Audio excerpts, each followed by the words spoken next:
C'est une belle ordure, et une peau de vache, et il faudrait lui apprendre à vivre. On n'est pas du même bord, lui et moi, et j'ai rien à en foutre. J'ai encore jamais fait de politique, parce que ça profite toujours à quelqu'un. Mais le bonheur, il devrait y avoir des lois pour l'empêcher de faire le salaud. Je dis seulement comme je le pense, et j'ai peut-être tort, mais c'est pas moi qui irai me piquer pour être heureux. Merde, je ne vais pas vous parler du bonheur, parce que je ne veux pas faire une crise de violence. Mais M. Hamil dit que j'ai des dispositions pour l'inexprimable. Il dit que l'inexprimable, c'est là qu'il faut chercher, et que c'est là que ça se trouve. La meilleure façon de se procurer de la merde, et c'est ce que le Mahout faisait, c'est de dire qu'on ne s'est jamais piqué. Et alors les mecs vous font tout de suite une picouse gratis, parce que personne ne veut se sentir seul dans le malheur. Le nombre des mecs qui ont voulu me faire ma première picouse, c'est pas croyable. Mais je ne suis pas là pour aider les autres à vivre. J'ai déjà assez avec Madame Rosa. Le bonheur, je vais pas me lancer là-dedans avant d'avoir tout essayé pour m'en sortir. Vous venez d'entendre un extrait de La vie devant soi de Romain Gary. Ce passage se situe à la page 90-91 des éditions Folio. Ce roman avait été initialement écrit sous le pseudonyme Émile Ajar et il avait reçu le prix Goncourt en 1975. La vie devant soi, c'est l'histoire de Momo, un garçon de 10 ans, du moins c'est ce qu'il croit, on apprendra plus tard qu'il prend 4 ans d'un coup. Vous comprendrez en lisant le roman de Romain Gary. Et cet enfant est élevé par une femme qui s'appelle Madame Rosa. Madame Rosa, c'est une juive qui a connu la déportation et qui, suite à cela, a subi un réel traumatisme puisqu'elle garde sous son lit le portrait de Hitler, non pas parce qu'elle le vénère, mais parce qu'elle ne veut pas oublier. D'ailleurs, dans les derniers instants, lorsqu'elle commence à perdre la mémoire, il n'y a que ce portrait qui réveille des souvenirs.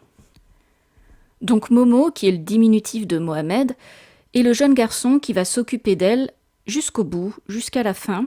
Et cette histoire est en fait une histoire d'amour entre un jeune garçon et la femme qui s'est occupée de lui depuis qu'il est bébé. Au niveau du style, Romain Gary s'est bien mis dans la peau d'un enfant, d'un jeune adolescent, puisqu'on y retrouve de l'argot, du langage parlé, avec aussi énormément de poésie, puisque Momo regarde le monde avec innocence, mais il dit la vérité. Et quand on dit la vérité, on est poète. Il y a aussi dans ce roman de nombreuses allusions à l'euthanasie, et là on peut voir le regard peut-être de Romain Gary lui-même sur la vieillesse.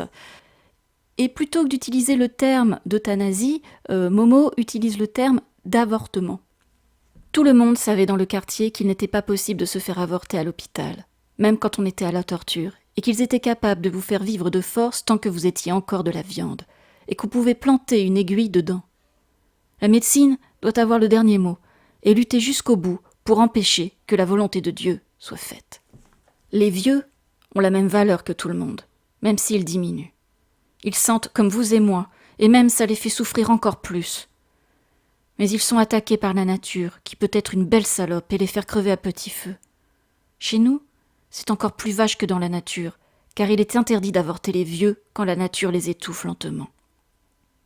C'était déjà terrible de voir Madame Rosa mourir peu à peu, mais, quand elle n'a plus rien d'humain, c'est quelque chose qui exige des lois pour mettre fin à ses souffrances.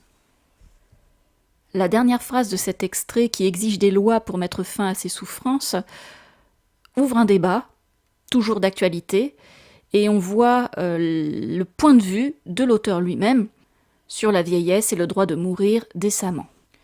L'image du clown est également très présente dans ce texte, comme si une entité se moquait un peu de nos existences si dérisoires et si absurdes, et en riait avec beaucoup de désinvolture.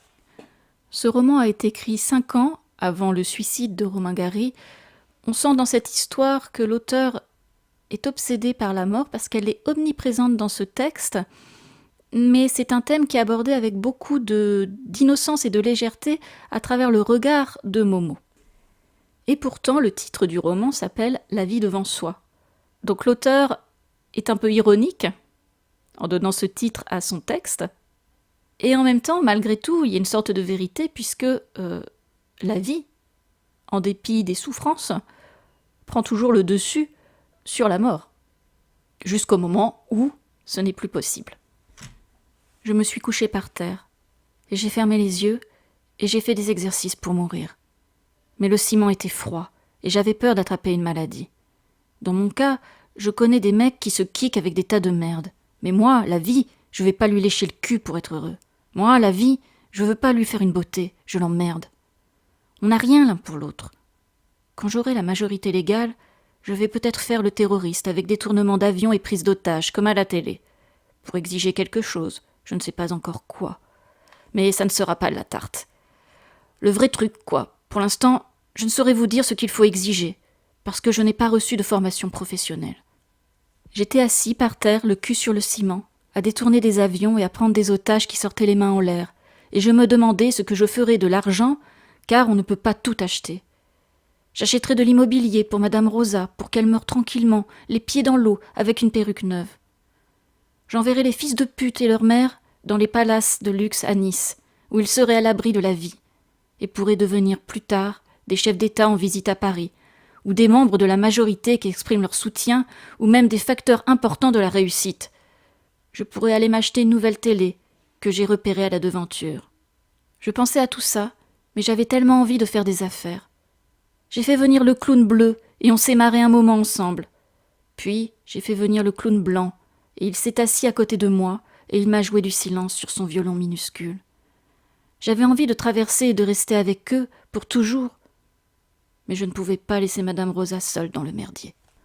Le regard de Momo se confond avec celui de Romain Gary, un regard méfiant qu'il porte sur les paradis artificiels, puisque dans cette quête effrénée de la vie, on peut se brûler les ailes et finir par mourir. Ce fut le cas de Jean Seberg.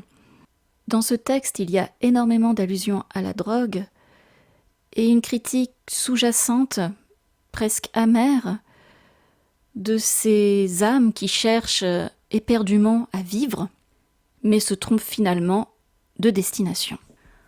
Pour conclure, c'est un livre plein de sensibilité, original, à lire, à connaître. Je le recommande.